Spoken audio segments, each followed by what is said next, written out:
కాలినడకన కొండెక్కా. తిరుపతికి వెళ్ళి కాలినడకన కొండెక్కి వెంకటేశ్వర స్వామి దర్శనం చేసుకుని తర్వాతనే ఇంటికి పోయా.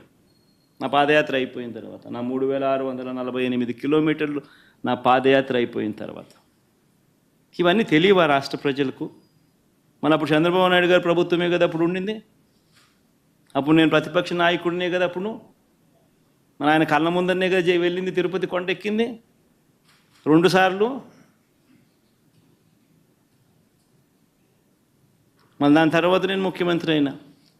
5 సంవత్సరాలు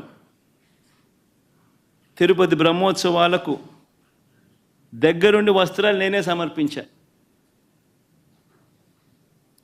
సమర్పించాను. వస్త్రాలను నెత్తిన పెట్టుకుని మోసుకుంటూ వెళ్ళి వెంకటేశ్వర స్వామి మీద భక్తి శ్రద్ధలు చూపిస్తూ వెంకటేశ్వర స్వామికి బట్టలు సమర్పించడం జరిగింది. నేను అడుగుతా ఉన్నా, ఫస్ట్ టైం ఎవడన్నా పోతా ఉన్నప్పుడు నువ్వేదో ఇట్లా మాటలు మాట్లాడినా అర్థం ఉంది. 10 సార్లు 11 సార్లు పోయిన తర్వాత ఈరోజు నేను తిరుమల తిరుపతి దేవస్థానానికి నేను పోతానంటే నేను అడ్డుకుంటూ ఈ మాదిరిగా నువ్వు నోటీసులు ఇస్తూ ఈ మాదిరిగా తిరుమల తిరుపతి దేవస్థానానికి నేను పోకూడదు అని చెప్పి ఈ మాదిరిగా నోటీసులు ఇస్తూ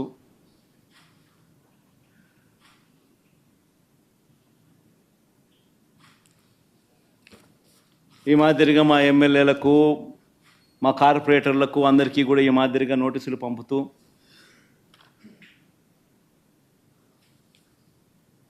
నేను అడుగుతా ఉన్నా, ఒక రాష్ట్ర ముఖ్యమంత్రి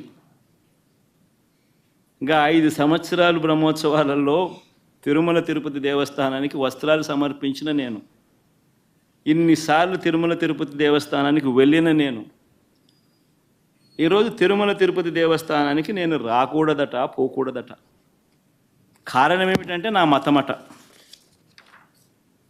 నేను అడుగుతా ఉన్నా, నా మతం ఏమిటి అని అడుగుతా ఉన్నారు.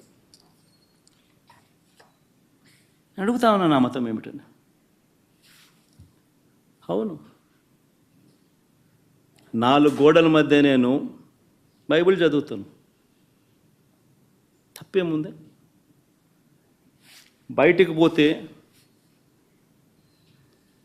హిందూ సాంప్రదాయాలను నేను అనుసరిస్తాను, గౌరవిస్తాను. బయటికి పోతే ఇస్లాంను అనుసరిస్తాను, గౌరవిస్తాను.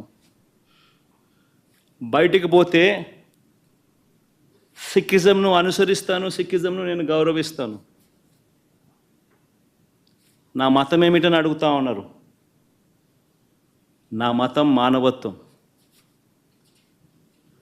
డిక్లరేషన్లో రాసుకుంటానేమో రాసుకుంటా.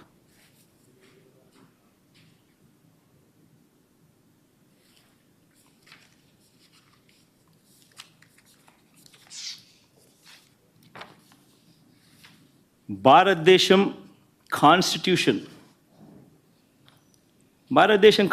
నేను ఒకసారి చదువుతా. According to the preamble, India is a sovereign, socialist, secular, democratic republic. Secular అనే పదానికి అర్థం తెలుసని అడుగుతా ఉన్నా. గుడికి పోయే వ్యక్తిని నువ్వు ఏ మతము అని అడుగుతా ఉన్నావు. ఏ మతము అని చెప్పకపోతే